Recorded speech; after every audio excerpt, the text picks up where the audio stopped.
अस्सलाम वालेकुम स्टूडेंट्स। तो ये हमारा लास्ट लेक्चर है हाइपर सेंसिटिविटीज़ का। इसमें टाइप 4 हाइपर सेंसिटिविटी देखेंगे हम जालन कूम्स क्लासिफिकेशन पढ़ रहे हैं। इसमें हमने 3 अभी तक पढ़े, अब ये लास्ट वाला है। पहले हमने 3 पढ़े, type 1, type 2, type 3 hyper sensitivities. आपको याद रखना है, मैंने पहले लेक्चर में भी बताया था, this all involve antibodies. Hyper sensitivity 1 में इम्यूनोग्लोबुलिन ई, इसमें इम्यूनोग्लोबुलिन जी एम, इसमें भी जी एम। तो these are humoral mediated responses. These are humoral mediated responses type 1 to type 3। मगर हाइपर सेंसिटिविटी 4 में कोई एंटीबॉडी इन्वॉल्व नहीं होती, there is no antibody involve. और this is not humoral mediated, this is cell mediated immune response, क्योंकि यहाँ पे T cells use होती है। टी सेल्स में भी टी हेल्पर सेल्स और टी साइटोटॉक्सिक सेल्स इस हाइपर सेंसिटिविटी 4 में यूज होती है। तो अब हम देखेंगे इसमें मैकेनिज्म क्या इन्वॉल्व है टाइप 4 हाइपर सेंसिटिविटी। ये बहुत इंटरेस्टिंग टॉपिक है, इसको अच्छे से आप लोग देख लेना। सबसे पहले ये this is blood supply, blood vessels है, ये एंडोथेलियल सेल्स है इसकी।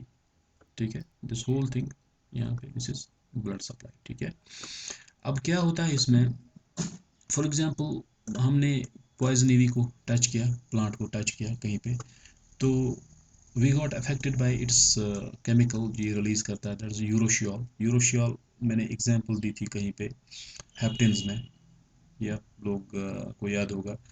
तो this urushiol will change the proteins of the skin, ये स्किन के प्रोटीन्स को मॉडिफाई कर देता है। these modified proteins are taken as immunogens by the APCs। ये modified proteins जो है, इनको हमारा immune system as immunogen recognise करता है। जैसे ये डेंड्रिटिक सेल है, डेंड्रिटिक सेल जो है इन मॉडिफाइड प्रोटीन्स को, इस इम्यूनोजन को एनग्लफ करेगी और इसको प्रेजेंट करेगी। प्रेजेंट करेगी through this MSC second molecule, MSC second receptor. किसको प्रेजेंट करेगी? It will present it to T helper cell, naive T helper cell. Naive T helper cell का मतलब होता है वो हेल्पर सेल जिसके कांटेक्ट में अभी तक कोई एंटीजन, कोई एलर्जन, कोई इम्यूनोजन नहीं आया है, इट इज नाइव। ठीक, जब ये नाइव टी हेल्पर सेल को ये प्रेजेंट करेगा, this dendritic cell will release interleukin 12। This dendritic cell will release interleukin 12। ठीक है, it will act on this interleukin 12 has receptors on this naive T helper cell, it will act on this naive T helper cell। तो इसके बाद ये naive T helper cell differentiate होगी T helper 1 में। T helper 1 में जब ये differentiate हो गई, it will release another cytokine, that's interferon gamma। this interferon gamma will act on macrophages। तो ये मैक्रोफेजेस पे एक्ट करेगा, macrophages will get activated. Macrophage जब एक्टिवेट हो जाएंगे, they will release interferon alpha and tumour necrosis factor alpha and interleukin 1।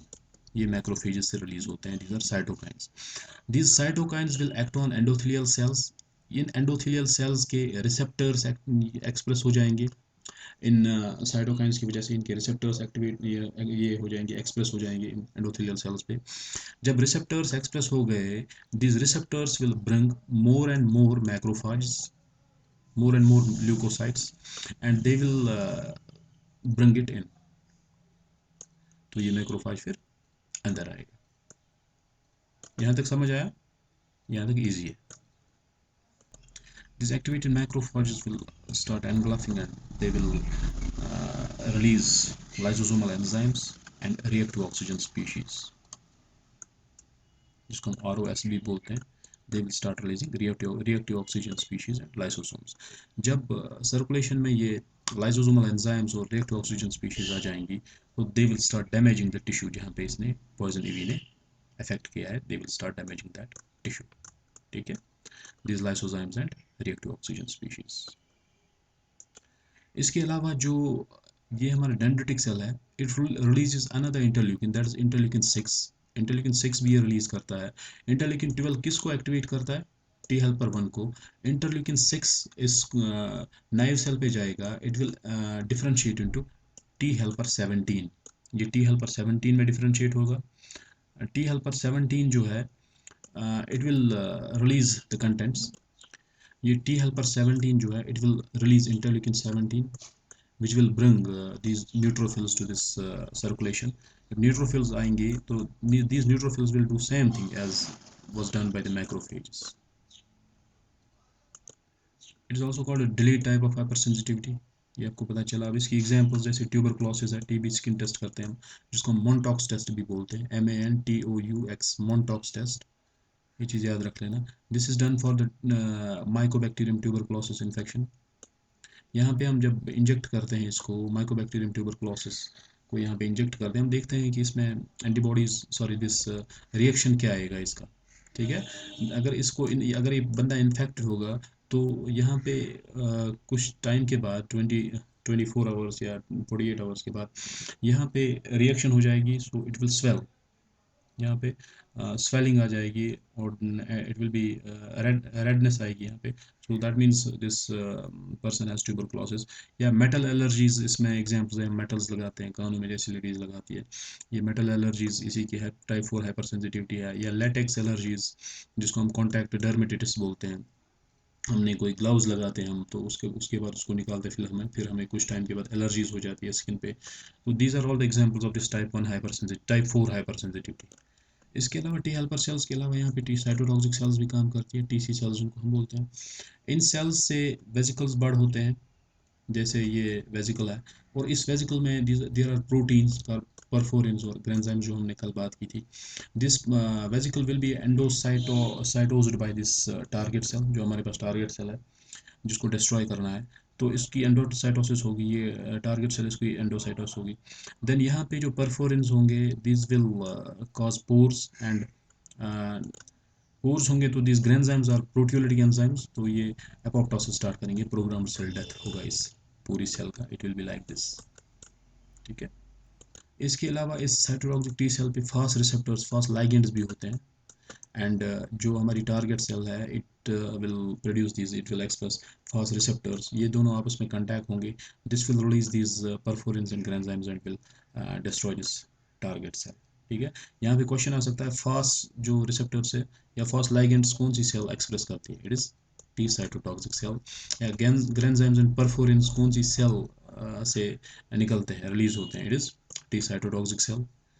और यहाँ पे अगर हम एग्जांपल्स की बात करें, टाइप 1 डायबिटीज़ जो है, इसमें टीसी सेल्स इन्वॉल्व हैं, जैसे बीटा सेल्स पैनक्रियास के खिलाफ जो काम करता है इम्यून सिस्टम। या रोमेटॉइड आर्थराइटिस है, टीसी सेल्स इसमें इन्वॉल्व है। जॉइंट और टिश्यूज़ की बात की थी मैंने। हाशिमोटोज डिजीज़ है, इसमें भी टीसी सेल्स इन्वॉल्व है, थायराइड फॉलिकल्स पे ये काम करती है, टीसी सेल्स उसको डिस्ट्रॉय करती है। ग्राफ्ट रिजेक्शन है, इसमें भी टीसी सेल्स काम करती है ग्राफ्ट सेल्स पे। ये आपको याद रखना है कि टीसी सेल्स जो है, टी साइटोटॉक्सिक सेल्स, कहाँ कहाँ पे एक्ट करती है इन हाइपर सेंसिटिविटीज़ में। जो यहाँ पे ये लीजन बनता है जब हम ये ट्यूबरक्लोसिस टेस्ट करते हैं, it's characterised by two things, two process. One is induration, indurate होता है, इंड्यूरेशन का मतलब होता है स्किन हार्डनिंग होती है। दूसरा यहाँ पे ग्रेनुलोमा फॉर्मेशन होती है। ठीक है, यहाँ पे मैक्रोफाज कलेक्शन होता है। मैक्रोफाज जो पहले ही बनी है इसके खिलाफ, वो दे विल गेट कलेक्टेड है, यहाँ पे हार्डनिंग होगी, एरिथ्रीमा, स्किन रेडनेस होगी यहाँ पे।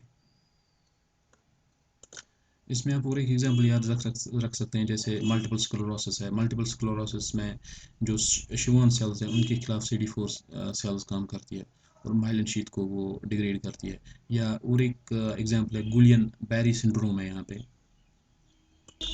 गुलियन बैरी सिंड्रोम जिसको हम बोलते हैं, गुलियन बैरी सिंड्रोम।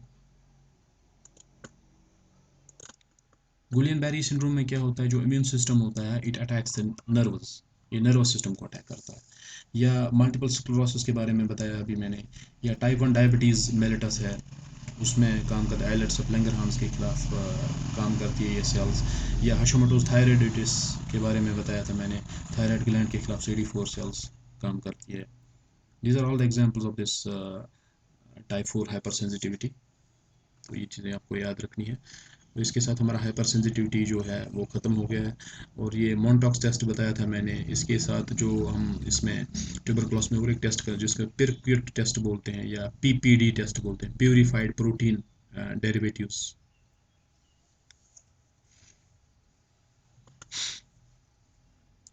इसके साथ ये लेक्चर अब ख़त्म होता है। तो थैंक यू वेरी मच। इसके साथ हमारा ये पूरा जो हाइपर सेंसिटिविटीज़ का टॉपिक था ये ख़त्म हो गया। अब नेक्स्ट टॉपिक हम देखेंगे और उसको अच्छी तरह से पढ़ेंगे। लेक्चर्स को आप अच्छी तरह से देख लेना, ऑब्जेक्टिव्स आएंगे तो इसी में से आएंगे, इससे बाहर कुछ नहीं आएगा।